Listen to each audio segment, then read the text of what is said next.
Thank you. Right, thank you very much, and welcome from me as well to our conference today. My name is Eva Wilden, and I've got the pleasure to introduce you to our project group or working group, the fourth one you saw on Dagmar's slide earlier on. And I'd like to start doing so by introducing you to the different team members we've got. On the left-hand side, you see Stefan and Thomas. Thomas is here representing German studies in our group. Stefan is going to be later here today also giving a presentation about one of the studies he did in our group, and he's a psychologist. Then we've got Michael on the bottom left, who's a landscape architect. We've got Katja on the left, an engineer.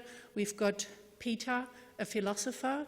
Tim, an IT security specialist. We've got Petra on the right, another engineer. We've got Tim, a chemist, and myself working in foreign language education. And just from our various disciplines, you can see we are quite a mixed bunch. We are really we're representing such a great variety of disciplines. So you might be asking yourself, what do these people have in common? Why did they decide in the beginning of the Global Young Faculty to work together? What kind of things do they share? And these are some of the common denominators we found when we met about 1.5 years ago.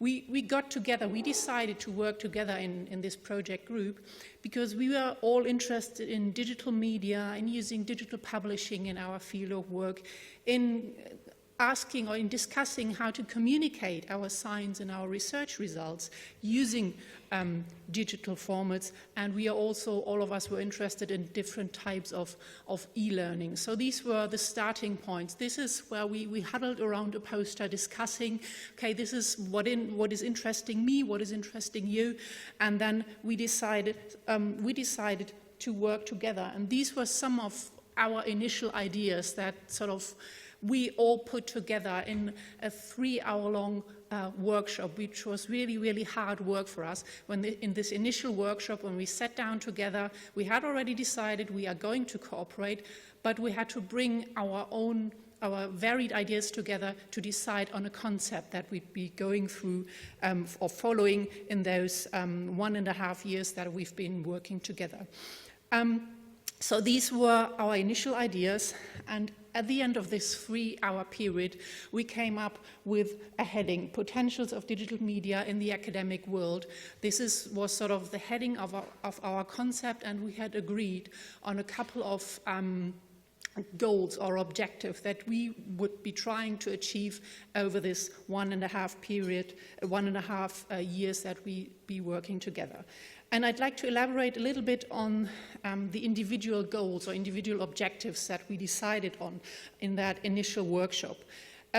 We would be looking at, or we were all interested in changes in the way scientific knowledge and research results are being disseminated, perceived, and used. And we were thinking about 3 different target groups when looking at this particular topic. First of all, we wanted to look at how laypersons use the internet, use digital media to actually access scientific information about research. That's one of the benefits of the internet. It's really, really easy to access scientific information, but there's of course also the issue of complexity of research findings.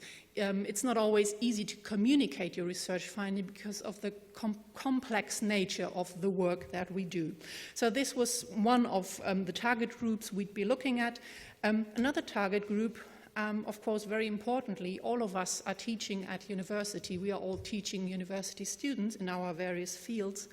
And we wanted to look at new opportunities for learning that we can use and that we can provide to our students. And last but not least, of course, we are all members of various academic communities. We wanted to look at questions of how we can make our research available for fellow scientists or fellow academics by using maybe new ways of making this research available, new ways of publishing our research results aside from the traditional channels such as publications and conferences that we all go to. Okay, so these were our objectives, and this is a rough overview of the strategy and projects that we try to follow, we decided on two major strands in our work, and you see them at the top of our table here. We wanted to look at, first of all, digital publishing, and then also digital learning. And in the course of doing so, looking at these two strands of work, we conducted several group projects as well as individual projects.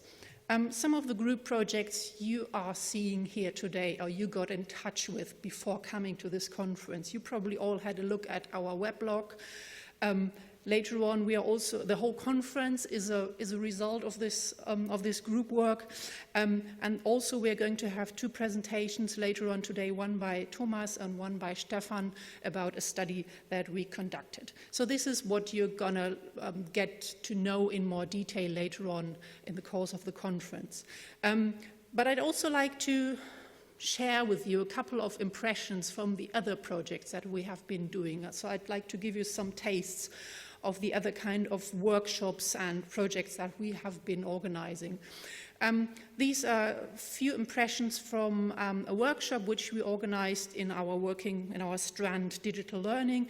We organized for ourselves a workshop in gamification in university teaching, where we invited experts to come to our university and teach us what is this method, what is this teaching approach, what is gamification, what are the design rules of games, and how could we maybe use gaming elements in our own university teaching. Another workshop like this one was the workshop on digital learning with audience response system.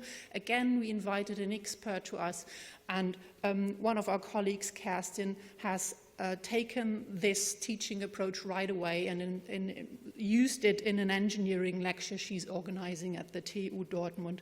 So you can see those workshops which we organized for ourselves to sort of further our expertise in teaching has paid off right away in the work that we do every day. I'd like to show you two other things that we have been doing.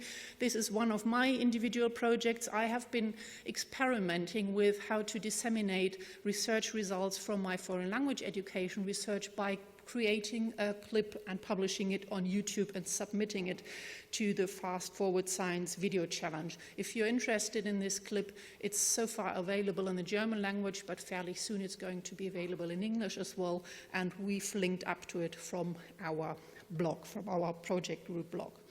And then finally, I'd like to briefly talk about another workshop that we organized last June about digital publishing in the academic world, where we invited a variety of experts, again from Munich, Berlin, Lüneburg, and Hagen. One of them is here today as well.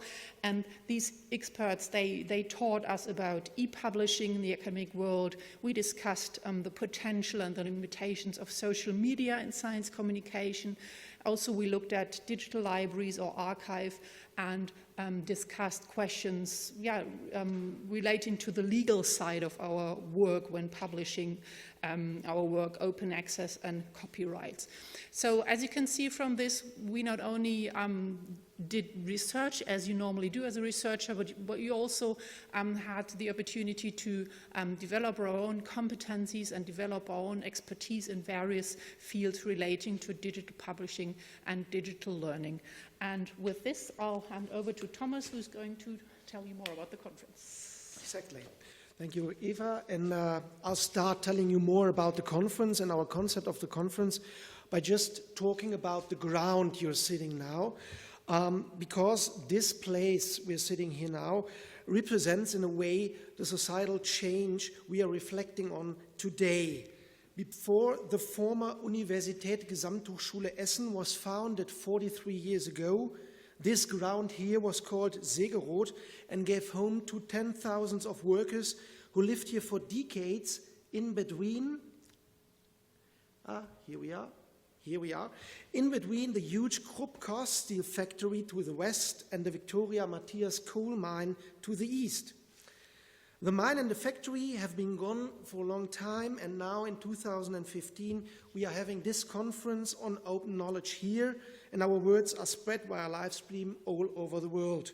So while we are speaking here today, we are representing the fundamental changes in work, productivity, and communication. Changes that affected the rural region, like Eva already talked about this, as well as huge parts of the world in the last decades.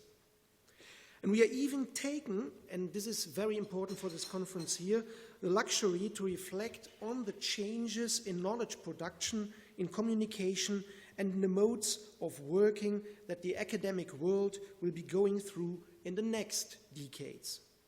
So just imagine somebody watching our presentations 43 years from now. What will this campus look like then? And will it have or even be a second life? As you have already heard, our project group, Potentials of Digital Media in the Academic World, is an interdisciplinary group of young researchers. So we talked for some months about what are the aims, what are the objectives of this conference. Scholarly research, academic learning, and the distribution and discussion of knowledge are always based on specific media.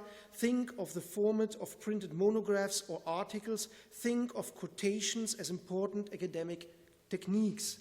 All disciplines have developed specific regularities on which media and writing styles one should use in order to produce scientifically proven evidence and to build individual academic careers.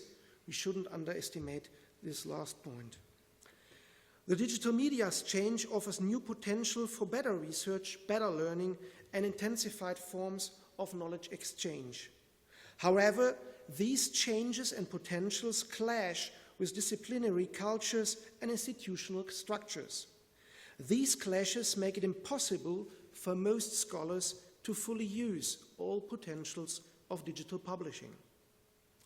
It has been a privilege for our project group to put aside our concerns and routines and just concentrate on the new possibilities of digital media and especially publishing in academia. Eva already gave you a very nice overview of what we have done so far, but what are now the three main objectives of this conference? Firstly, in order to keep on learning more about the potentials of digital publishing in the academic world, it will remain important to bring together internationally renowned experts on this highly dynamic field. Secondly, we aim to theorize and historicize these potentials and to reflect on how digital media change academic institutions, scholarly knowledge production, academic authorships, and perhaps even our general ideas of what knowledge or being a scholar would be. And thirdly, we have to discuss how the position and function of academic institutions in society changes due to this media transformation. In other words, how open can knowledge become? What happens when ivory towers get caught up in the World Wide Web? To reach these objectives, we created a structure of the conference and we invited very important external speakers. So, what is the structure of the conference and how do we deal with our interdisciplinarity? So the conference will start with a general overview by Dr. Markus Neuschäfer, who leads the section of Digital Humanities and Open Science in the Open Knowledge Foundation, Germany. He will give us a talk on what open science in a digital world could be. Then Professor Dr. Catherine Fitzpatrick, who is Director of Scholarly Communication at the Modern Language Association and famous for her book Planned Obsolescence, will show us in her keynote presentation what are the real potentials of digital writing, publishing, and reviewing in the academic world. But we are not only focusing on academic writing today, since the ways in which academic knowledge is archived and provided is changing radically too.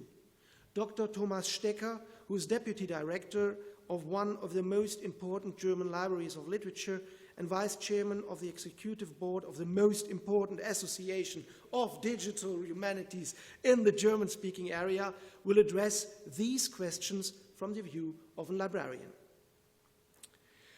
Whilst these presentations by external experts, perhaps here they are, and here we are.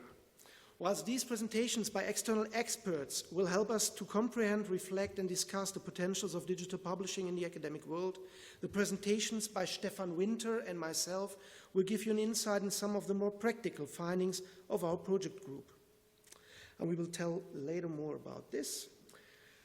An underlying aim of the conference is to strengthen the interdisciplinary awareness of the potentials of digital media.